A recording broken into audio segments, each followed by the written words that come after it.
এখান থেকে শুরু করি, 2-3 মিনিটের মধ্যে হলো।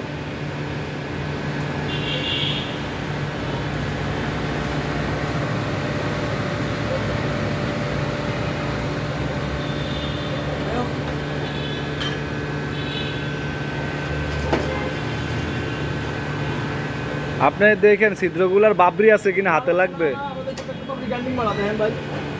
না, ওনার হাতে যে না লাগে আবার পলিশ করা।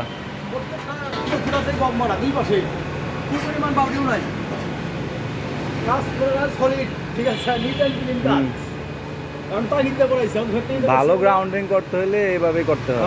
আমরা ফ্যাক্টরিতে আমি সামনে থেকে করাইছি, ভালো করে গ্রাইন্ডিং কর, ওখানে জানি মিস্ত্রির হাতে ঘোরানো হয়।